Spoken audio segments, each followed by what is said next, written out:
If I lost everything tomorrow and had to start over from scratch in 2026, I wouldn't try to find the next Amazon or the next Apple. I wouldn't chase artificial intelligence stocks or cryptocurrency or whatever the hot trend is. I'd do something much simpler and much more certain. I'd buy 5 dividend-paying stocks and hold them for the rest of my life. These aren't the highest yielding stocks. They're not the most exciting stocks, but they're businesses that will pay me increasing amounts of cash every single year for decades.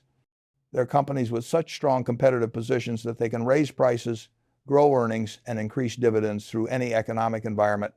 Their business is so simple that I can understand them completely, and their stocks trading at reasonable valuations where I can build substantial wealth over time through the power of dividend compounding.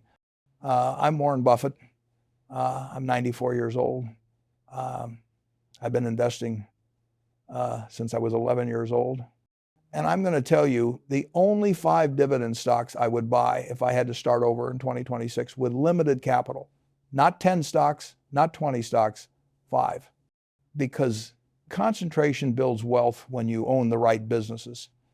And these 5 are absolutely the right businesses. Before I reveal the 5 stocks, let me explain why I'm focusing on dividends. Because some people think dividend investing is old-fashioned or suboptimal. They think you should just buy growth stocks and sell shares when you need money. But they're wrong. Dividends are the most honest signal of business quality. A company can manipulate earnings with accounting tricks. They can talk about adjusted EBITDA or non-GAAP metrics, but they can't fake cash dividends. When a company writes you a check every quarter, that's real money. That's proof the business generates actual cash. Second, dividends force capital discipline. When a company commits to paying dividends, they can't blow all their cash on stupid acquisitions or empire building. They have to maintain the dividend. This forces them to be selective about investments. They only invest when returns are good. The rest comes back to shareholders. Third, dividend growth compounds beautifully. If you buy a stock yielding 3% and the dividend grows 7% per year, in 10 years, your yield on cost is 6%. In 20 years, it's 12%. In 30 years, it's 24%. Your income doubles every 10 years. This compounding is wealth-building magic. Fourth, dividends provide income you can live on without selling shares. In retirement, you need cash flow. You can sell shares, but that means your position shrinks. With dividends, you get cash while maintaining your ownership. Your position keeps growing.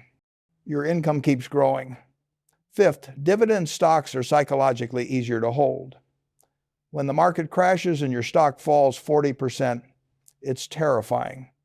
You want to sell, but if that stock is paying you dividends every quarter, you're more likely to hold. You're collecting income.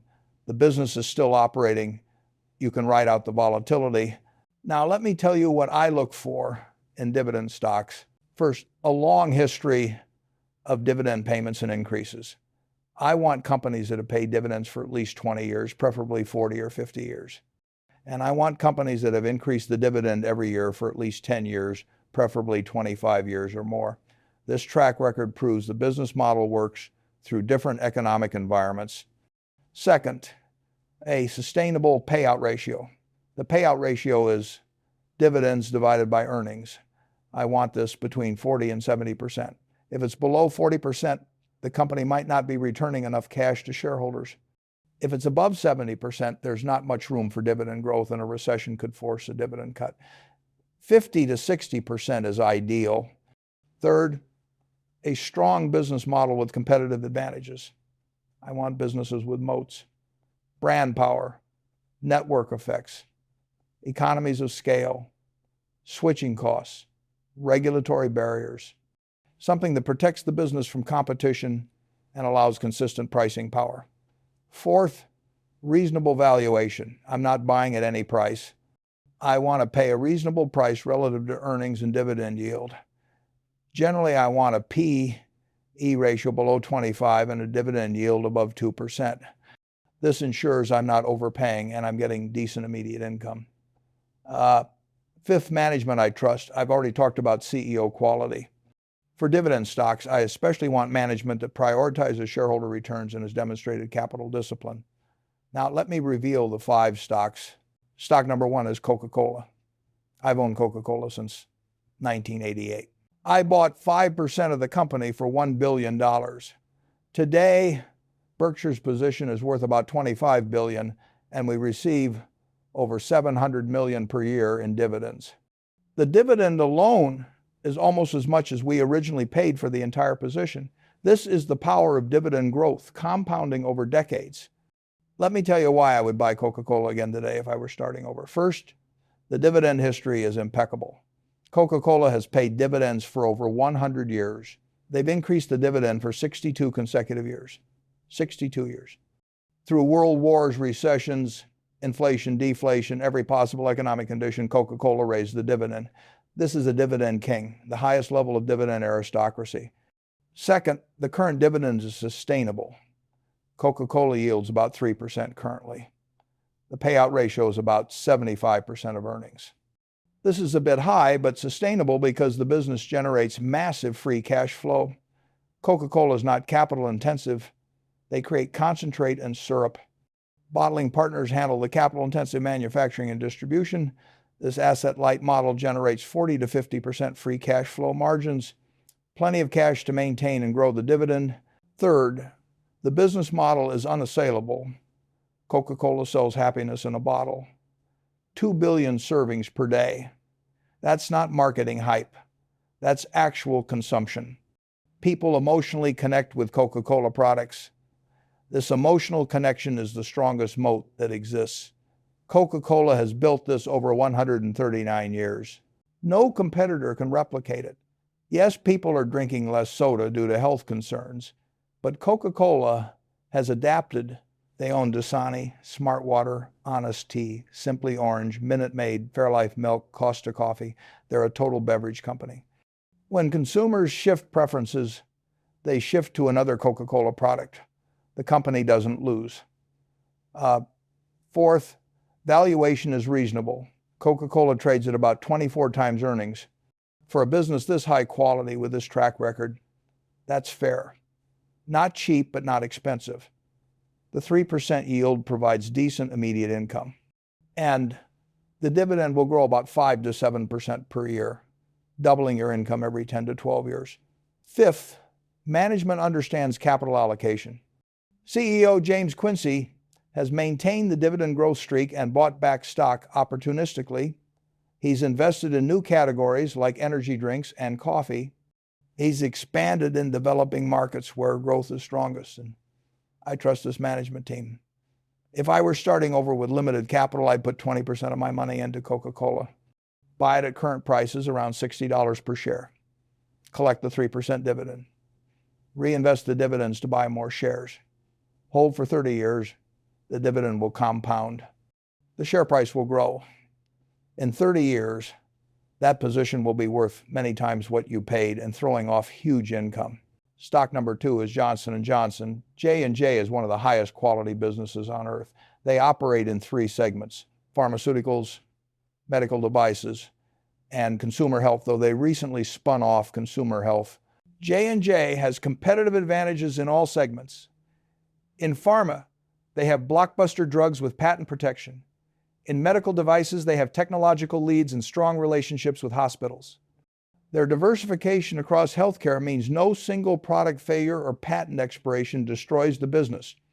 Let me tell you why J&J would be my second stock. First, dividend history. J&J has paid dividends for over 80 years. They've increased the dividend for 62 consecutive years. Another dividend king. The dividend has grown through every challenge: patent expirations, lawsuits, regulatory changes, recessions. The dividend kept growing. Second, the current dividend is very sustainable. J&J yields about 3%. Payout ratio is about 50% of earnings. This is conservative, plenty of room for continued dividend growth even if earnings face headwinds. J&J generates about $25 billion per year in free cash flow. They pay about $12 billion in dividends. The rest goes to research and development and buybacks. This is a healthy balance. Third, the business model is resilient. Healthcare demand is non-cyclical. People need medicines and medical devices regardless of the economy. J&J's products treat cancer, heart disease, diabetes, orthopedic problems. These aren't discretionary. As the population ages, healthcare demand grows. J is positioned to benefit. They have over 14,000 patents, a pipeline of drugs in development, relationships with every major hospital system. This moat is deep and wide. Fourth, valuation is fair. J&J trades at about 16 times earnings. This is below the market average. For a business this high quality, this is reasonable. The 3% yield is attractive. And the dividend will grow about 6% per year, doubling every 12 years. Fifth, management has navigated challenges well. J&J faced lawsuits over talc and opioids. They settled these for tens of billions, but didn't cut the dividend. They spun off consumer health to unlock value. They're investing in innovative medicines. CEO Joaquin Duato is executing well. I'd put 20% of my capital into J&J. It's as close to a sure thing as exists in investing. Healthcare demand will grow for decades. J&J will capture its share. The dividend will keep rising. The stock will quietly compound wealth. Stock number 3 is Procter Gamble.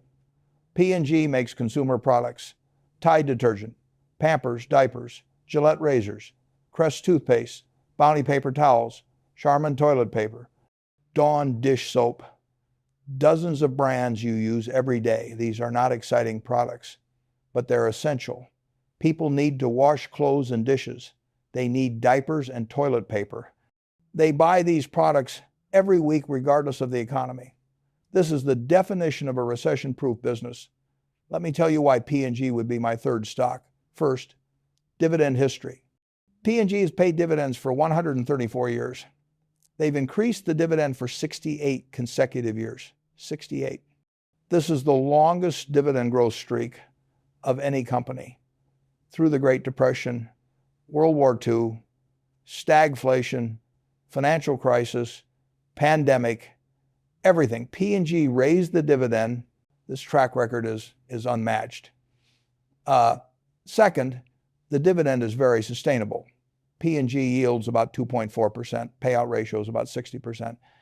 They generate about $19 billion in free cash flow and pay about $9 billion in dividends. Very healthy. The dividend will keep growing. Third, the business model is exceptional. P&G owns 65 brands. Many are number 1 or 2 in their categories globally. These brands have been built over decades through massive advertising investment. A new competitor can't just create a brand that competes with Tide or Pampers. It takes decades and billions of dollars. P&G's brands are moats. They also have global scale. They manufacture in dozens of countries. They distribute everywhere. This scale allows lower costs than competitors. They can outspend on advertising and still make higher margins. Fourth, valuation is moderate. P&G trades at about 24 times earnings. This is a premium to the market, but justified for this quality. The 2.4% yield is decent. The dividend grows about 5 to 6% per year. In 15 years, your yield on cost will be 5%. In 30 years, it will be over 10%. This compounding is beautiful. Fifth, management is solid. CEO John Moeller is focused on the biggest brands and markets. He's cutting smaller brands that don't generate returns. He's investing in innovation and sustainability. He's returning significant cash to shareholders.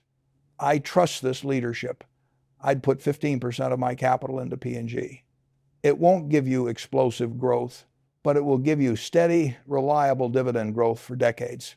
You can collect increasing income and sleep well at night. Stock number 4 is Walmart. Walmart is the largest retailer in the world, 5,000 stores in the US, and another 5,000 internationally, over $600 billion in annual revenue. Walmart is where America shops. Low prices, wide selection, convenient locations, and increasingly e-commerce and delivery. Walmart has adapted to the digital age better than almost any traditional retailer. Let me tell you why Walmart would be my 4th stock. First, dividend history. Walmart has paid dividends for 50 years. They've increased the dividend for 51 consecutive years. Another dividend king. Through every retail challenge, Walmart has grown the dividend. Second, the dividend is sustainable. Walmart yields about 1.3%. This is low compared to the others. But the payout ratio is only about 40% of earnings. Very conservative. Massive room for dividend growth. Walmart generates about $20 billion in free cash flow. They pay about $6 billion in dividends. They're returning cash but maintaining flexibility to invest in the business. Third, the business model is incredibly strong. Walmart's competitive advantage is scale. They're so large that suppliers give them the best prices. They can undercut competitors on price while maintaining margins. They can invest in technology and logistics that smaller retailers can't afford. They built an omni-channel platform. You can buy online and pick up in store. You can get delivery. You can shop in person. This flexibility is what customers want. Walmart Plus competes with Amazon Prime. Walmart is winning the battle for middle America against Amazon. Their physical stores are assets, not liabilities. Fourth, valuation is attractive. Walmart trades at about 32 times earnings. This seems high, but Walmart is growing faster than it has in years. E-commerce is growing over 20%. Profits are growing low double digits. For this growth rate and business quality, the valuation is reasonable. The 1.3% yield is low, but the dividend will grow about 10% per year. In 7 years, your yield on cost will be 2.6%. In 14 years, it will be 5%. This rapid dividend growth compensates for the low starting yield. Fifth, management is excellent. CEO Doug McMillon has transformed Walmart. He's invested in e-commerce and technology. He's raised wages to attract and retain better employees. He's improved the customer experience. Sales are growing. Margins are expanding. The stock has tripled under his leadership. I'd put 15% of my capital into Walmart. It's positioned to keep taking share in retail. The dividend will grow rapidly. This will be a wealth compounder. Stock number 5 is Berkshire Hathaway. Now you might say, Warren, Berkshire doesn't pay a dividend. And you're right, Berkshire has never paid a cash dividend. But hear me out. If I were starting over, I'd want to own Berkshire for several reasons. First, Berkshire is a compounding machine. We own dozens of wholly owned businesses. We own large positions in public companies. We generate over $40 billion per year in operating earnings. We reinvest this at high rates of return. Book value per share is compounded at almost 20% per year for nearly 60 years. This compounding creates value. Second, I know the capital allocation will be excellent because I built the system. After I'm gone, Greg Abel will run Berkshire. I trust him completely. He'll allocate capital wisely. He'll buy back stock when it's cheap. He'll make acquisitions when they're sensible. He'll maintain our insurance operations and wholly owned businesses. The compounding will continue. Third, Berkshire is essentially a diversified portfolio of high-quality businesses wrapped in an insurance company structure. You're getting exposure to railroads, utilities, manufacturing, retail, insurance, all in one stock. This diversification is valuable. Fourth, Berkshire trades at a reasonable valuation, about 1.4 times book value. For the quality of businesses we own and the compounding trajectory, this is attractive. Now, about the dividend issue. Berkshire doesn't pay dividends because we can reinvest at higher returns than shareholders can. Every dollar we keep compounds at 15 to 20% inside Berkshire. If we paid it out, you'd have to find somewhere to invest it. For most people, that's lower returns, so it's better to keep the cash compounding. But, and this is important, the value compounds. Book value grows. Intrinsic value grows. Eventually, you can sell shares to generate income. Or Berkshire could start paying dividends in the future if we can't find good investment opportunities. I'd put 30% of my capital into Berkshire. It's the highest quality compounding machine available at reasonable prices. Yes, it doesn't pay dividends now, but the compounding creates far more value than dividends would. Now, let me address the allocation. Coca-Cola, 20%. J&J, 20%. P&G, 15%. Walmart, 15%. Berkshire, 30%. This is a concentrated portfolio. 5 stocks, but these 5 give you diversification across industries: beverages, healthcare, consumer products, retail, diversified conglomerate. You have domestic and international exposure. You have recession-resistant businesses. You have dividend growth from 4 stocks and capital appreciation from all 5. This portfolio will generate increasing income and wealth over decades. Let me show you the math. Assume you have $100,000 to invest today. Coca-Cola, $20,000. J&J, $20,000. P&G, $15,000. Walmart, $15,000. Berkshire, $30,000. Let's project 30 years, assuming reasonable assumptions. Coca-Cola grows earnings at 5%, dividends at 6%, stock price at 7%. J&J grows earnings at 6%, dividends at 6%, stock price at 8%. P&G grows earnings at 4%, dividends at 5%, stock price at 6%. Walmart grows earnings at 8%, dividends at 10%, stock price at 9%. Berkshire grows book value at 12%, stock price at 11%. After 30 years, your Coca-Cola position is worth $152,000. Your yield on cost is over 9%. You're collecting $13,700 per year in dividends from this position alone.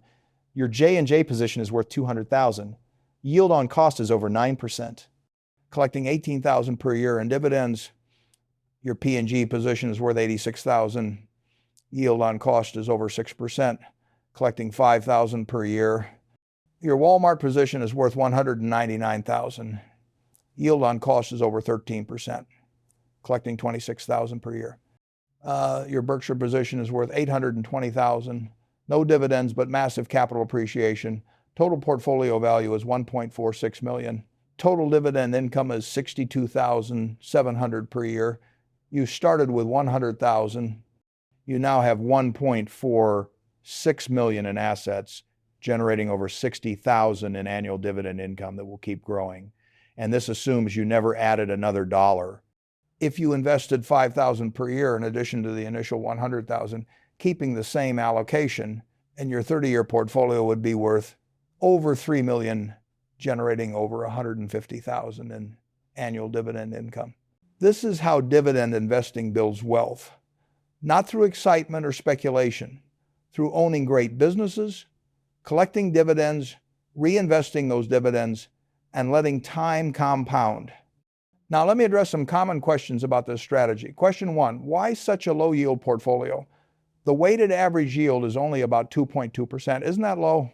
Yes, the starting yield is low compared to some dividend portfolios. But I'm focused on dividend growth, not current yield. Stocks with very high yields, say 6 to 8%, often have limited dividend growth. The dividend might even get cut in a recession. I'd rather own stocks yielding 2 to 3% that grow the dividend, 7 to 10% per year. In 10 years, my yield on cost will be 4 to 6%. In 20 years, it will be 8 to 12%. This beats starting with a high yield that doesn't grow. Question 2, why no energy or financial stocks beyond Berkshire? These sectors have high yields. I'm selective about energy because it's cyclical and dependent on commodity prices. Oil can crash and energy companies cut dividends. I'd rather own businesses with more stable cash flows. For financials, I like Bank of America, which Berkshire owns a lot of. But for this 5-stock portfolio, I wanted more diversification. Berkshire gives me financial exposure through our insurance and banking investments. Question 3, what about international stocks? Shouldn't I own some European or Asian dividend stocks? The 5 companies I've chosen all have significant international operations. Coca-Cola generates 60% of revenue outside the U.S. P&G is global. J&J is global. Even Walmart is expanding internationally. I get international exposure through these U.S. domiciled companies. And I avoid the currency risk and political risk of directly owning foreign stocks. Question 4, isn't this too concentrated, only 5 stocks? What if one fails? Concentration builds wealth if you own the right businesses. These are 5 of the highest quality businesses on earth with proven track records spanning decades. The risk of any of them failing is very low, and they're diversified across industries. I'd rather own 5 excellent businesses I understand completely than 50 businesses I barely know. Question 5, when should I rebalance Should I keep the allocation at 20, 20, 15, 15, 30? I'd rebalance annually. If Walmart has a great year and grows to 20% of the portfolio, while P&G falls to 10%, I'd sell some Walmart and buy P&G to get back to the target allocation. This forces you to sell what's done well and buy what's done poorly. Mechanical value investing. Question 6, what if there's a recession and all these stocks fall 40%? Do I sell? Absolutely not. You hold, you keep collecting dividends. Ideally, you buy more with any new money you have. Recessions are buying opportunities for high-quality dividend stocks. The businesses keep operating. The dividends usually keep growing. You accumulate shares at lower prices. When the economy recovers, you own more shares and your dividend income is higher. Question 7, should I reinvest the dividends or spend them? In accumulation phase, reinvest everything. Let it compound. In retirement, spend the dividends for income. That's the beauty of dividend investing.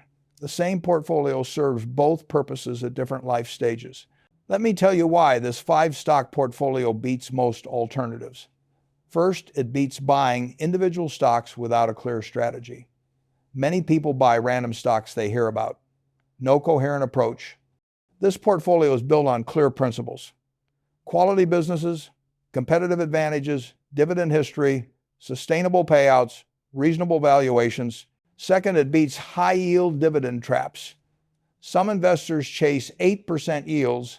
Those companies often cut the dividend in recessions. You lose both the income and the principal. This portfolio prioritizes dividend growth over current yield. You build a rising income stream that's sustainable. Third, it beats complex portfolios with dozens of stocks. More stocks doesn't mean better diversification or returns. It means you don't really understand what you own. 5 excellent stocks beats 50 mediocre stocks. Fourth, it beats most mutual funds and ETFs. Actively managed dividend funds charge 1% fees. Dividend ETFs charge 0.3 to 0.5%. Over 30 years, these fees cost hundreds of thousands of dollars. This 5-stock portfolio costs almost nothing to maintain. Just hold the stocks and collect dividends. Fifth, it beats market timing strategies. You're not trying to guess when to buy or sell. You buy these stocks at reasonable prices and hold forever. You let dividend compounding do the work. This removes emotional decisions that destroy returns. Now, let me tell you the key to success with this strategy: discipline. You have to buy these stocks and hold them through volatility. There will be times when the market crashes and you're down 30 or 40%. You'll be tempted to sell. Don't. There will be times when some hot sector is soaring and your dividend stocks are boring. You'll be tempted to chase performance. Don't. There will be times when financial media says dividend investing is dead and you should buy crypto or AI or whatever the new thing is. Ignore them. Stick with the plan. Buy quality, collect dividends, reinvest, hold forever. This is how you build wealth. I've been doing this for over 70 years.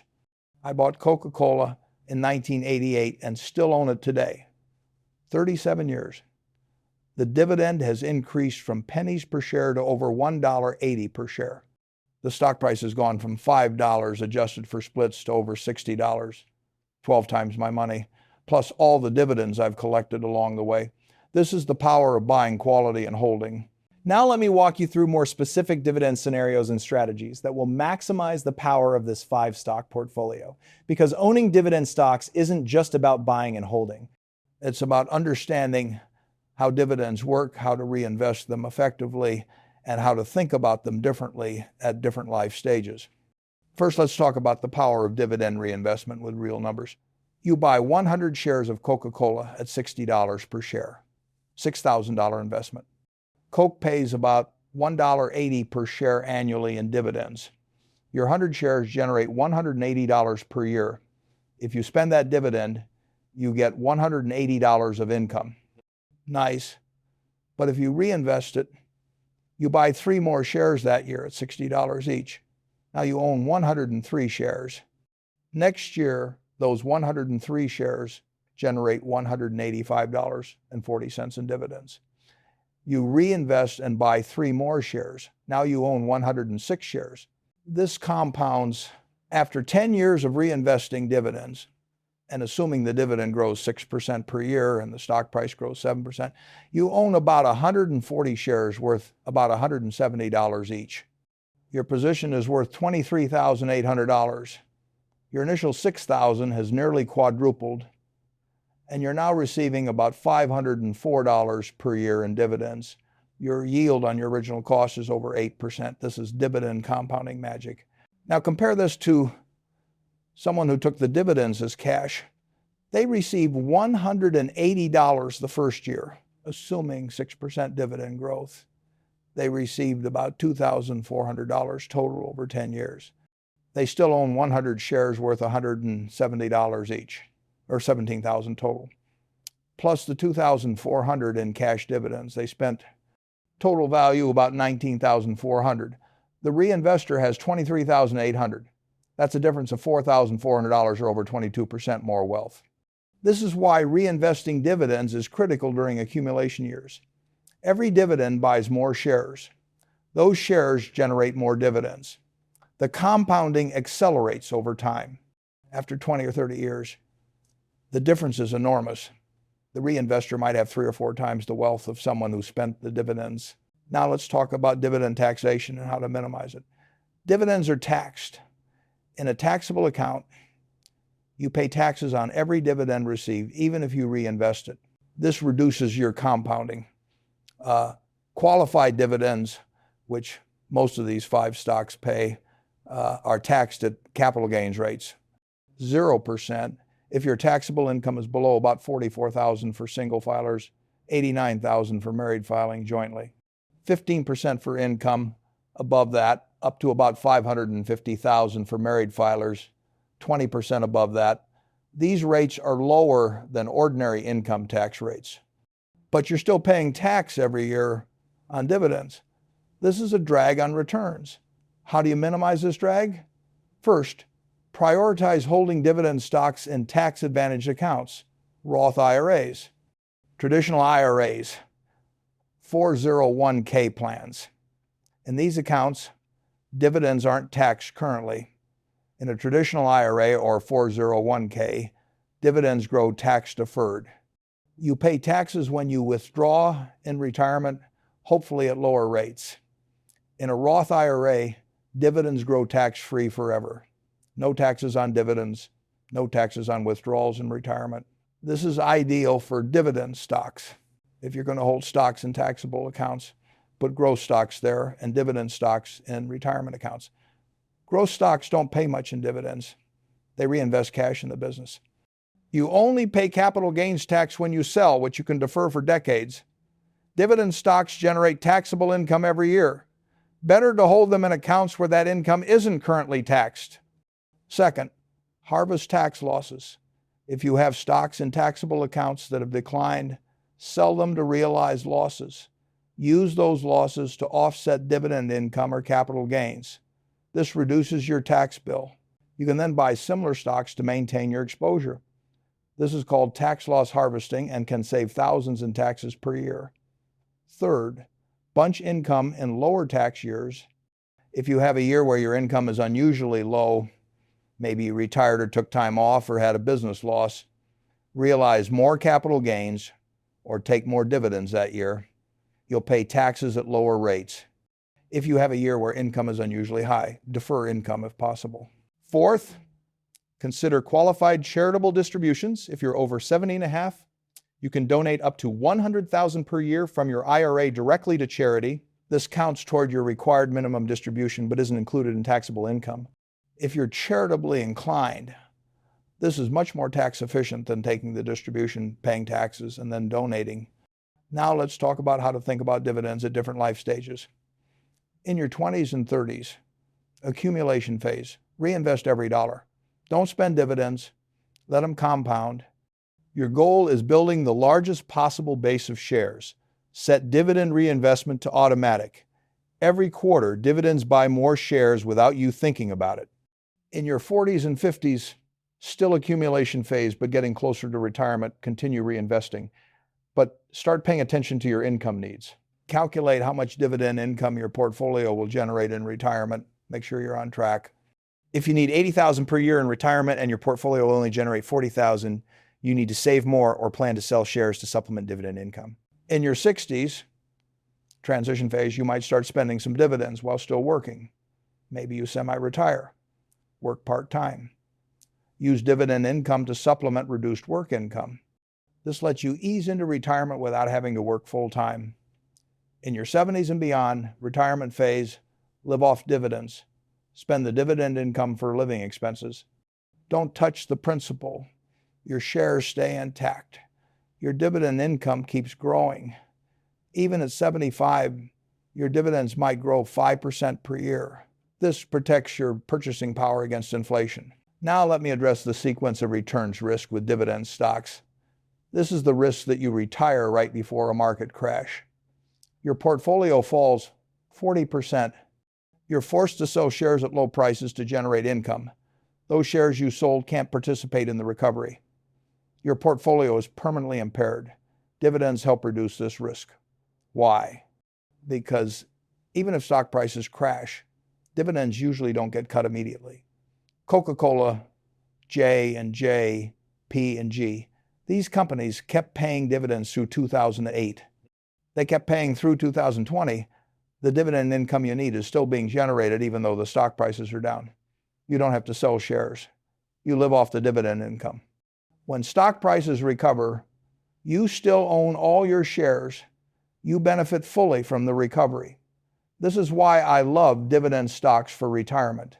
They provide income stability even when prices are volatile. Now, in a severe recession, some companies do cut dividends, but high-quality dividend aristocrats rarely do. They have long histories of maintaining and growing dividends through recessions. The 5 stocks I've chosen all maintain dividends through 2008 and 2020. I'm confident they'll maintain through future recessions too. Let me now talk about what happens when you own these stocks for truly long periods. Not just 10 or 20 years, 30, 40, 50 years. Because this is when dividend investing really shines. You buy Coca-Cola at age 30. You hold until age 80, 50 years. Assume Coke stock price grows 6% per year and dividends grow 6% per year. Your initial $6,000 investment becomes $110,000, 18 times your money. Not bad. But look at the dividend income. You started receiving $180 per year. After 50 years at 6% dividend growth, you're receiving $3,270 per year from your original 100 shares. Your yield on original cost is over 54%. You're receiving more in dividends every year than half your original investment. And this is just from holding. If you reinvested dividends along the way, the numbers are much better. This multi-decade holding is how generational wealth is built. You buy quality, you hold, the dividends compound. The stock price compounds. After decades, your position throws off enormous income and is worth many multiples of what you paid. Now, let me address dividend cuts and how to handle them. Even high-quality companies occasionally cut dividends. It's rare for dividend aristocrats, but it happens. General Electric, a former dividend aristocrat, cut their dividend during the financial crisis and again later. What do you do if one of your 5 stocks cuts the dividend? First, don't panic and sell immediately. Understand why the cut happened. Is it temporary due to recession, or is it permanent due to business model failure? If temporary, hold. The company will likely restore the dividend when conditions improve. If permanent, sell and buy a replacement. For this 5-stock portfolio, a dividend cut by one company is manageable. It's 20% of your portfolio at most. The other 4 keep paying. You still have income. Assess whether to hold the cut company or replace it. If you replace, look for another dividend aristocrat with similar quality. Maybe replace GE with 3M or Illinois Tool Works or another industrial dividend aristocrat. The key is not to let one dividend cut destroy your confidence in the strategy. Dividend investing works because of diversification across multiple high-quality payers. One cut doesn't doom the portfolio. Now let me talk about a specific strategy called dividend growth investing versus high-yield investing. This is important to understand. High yield investing means buying stocks with the highest current dividend yields. Maybe you buy stocks yielding 6, 7, 8%. Seems attractive, big income now. But high yield stocks often have limited dividend growth. The dividend might not grow at all. Or worse, it might get cut because the payout ratio is unsustainably high. Dividend growth investing means buying stocks with lower current yields, but strong dividend growth. Maybe you buy stocks yielding 2 to 3%, but the dividend grows 7 to 10% per year. Initially, you get less income, but over time, your income grows much faster. After 10 years, the dividend growth investor is earning more income than the high yield investor, even though they started with lower yield. This is why I focus on dividend growth, not current yield. The 5 stocks I've chosen aren't the highest yielding stocks available, but they have the strongest dividend growth prospects. This builds wealth faster over long periods. Let me show you a specific comparison. Investor A buys a stock yielding 8%. $10,000 investment generates $800 per year. Dividend grows 2% per year. After 20 years, the dividend is $1,190 per year. Investor B buys a stock yielding 2.5%. $10,000 investment generates $250 per year. Dividend grows 9% per year. After 20 years, the dividend is $1,400 per year.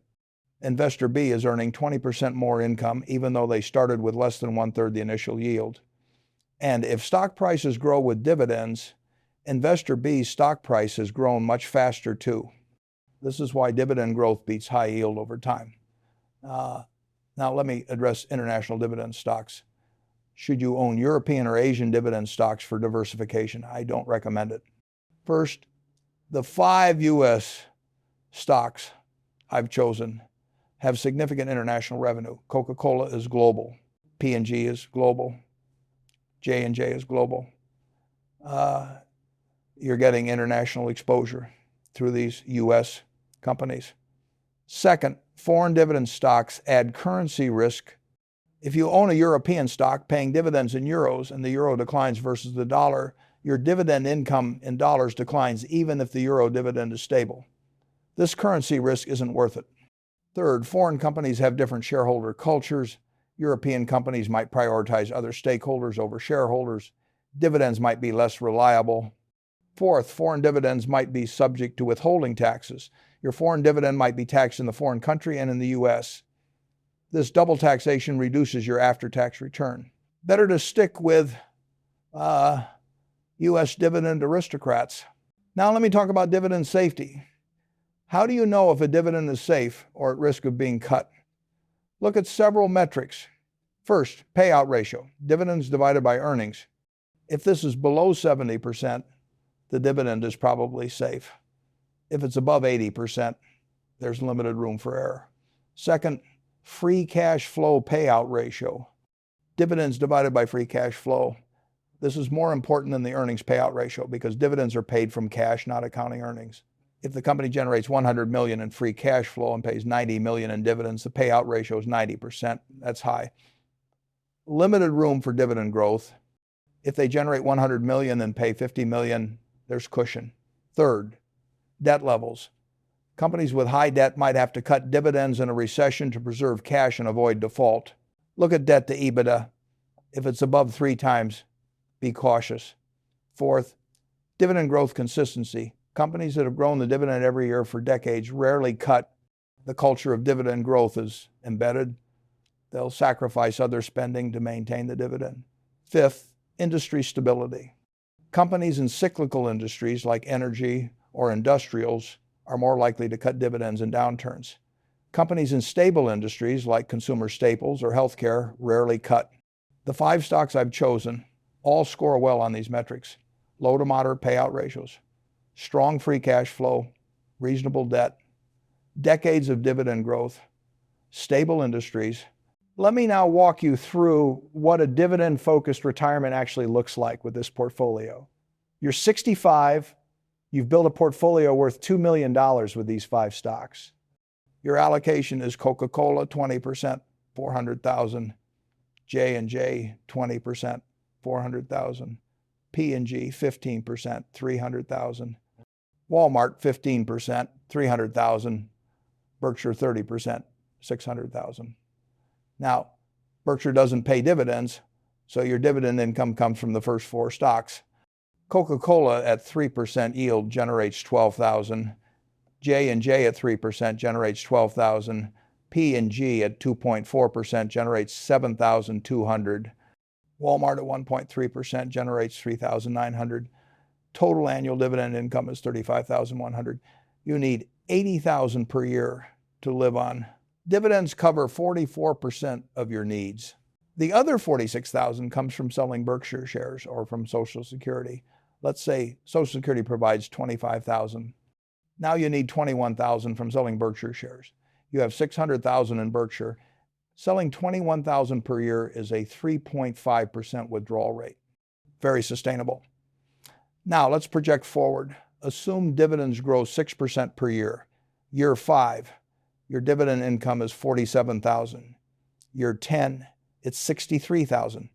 Year 15, it's 85,000. By year 15, your dividends alone cover your 80,000 living expenses without selling any Berkshire. And if Berkshire grows at 10% per year and you're only selling 3% initially, your Berkshire position actually grows. Year 5, it's at 900,000 after growth and withdrawals. Year 10, it's at 1.2 million. This is the beauty of dividend investing in retirement. Your income grows. Your principal grows. You never run out of money. Now let me address estate planning with dividend stocks.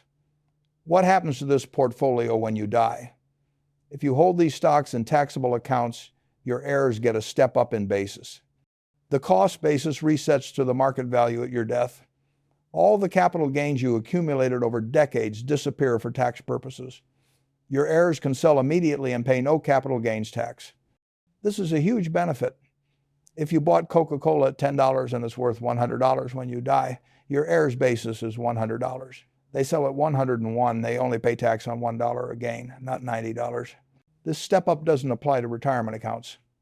IRAs and 401ks don't get a step up.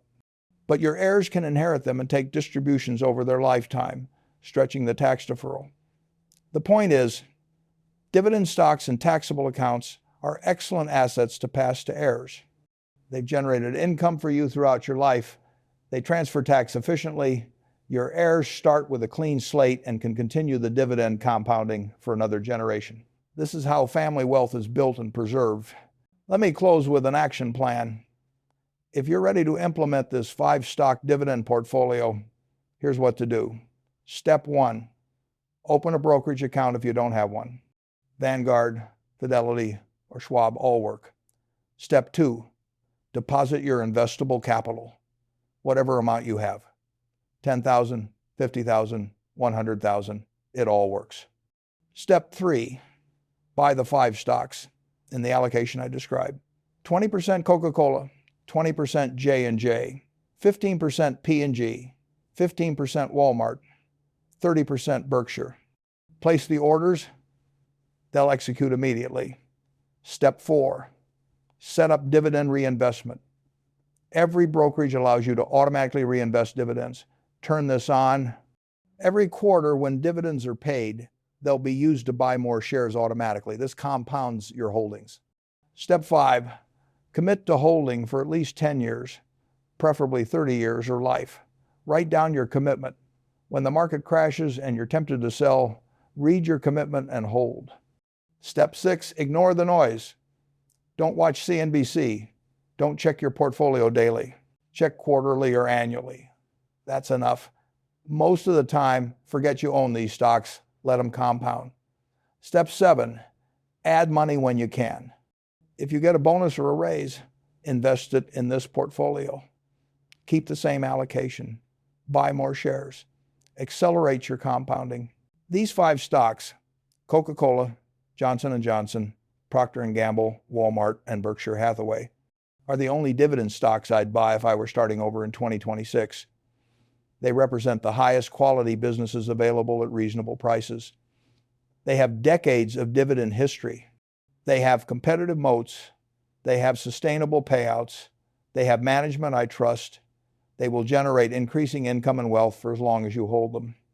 This isn't a get-rich-quick strategy. It's a get-rich-for-certain strategy if you have patience and discipline. Buy these 5 stocks, hold them for decades, reinvest the dividends, ignore the volatility and noise. In 30 years, you'll be wealthy. Your dividend income will be substantial. Your capital will have grown many times over. This is how ordinary people build extraordinary wealth through dividend investing. It's not complicated. It's not exciting, but it works. Start today. Buy these 5 stocks. Your future self will thank you.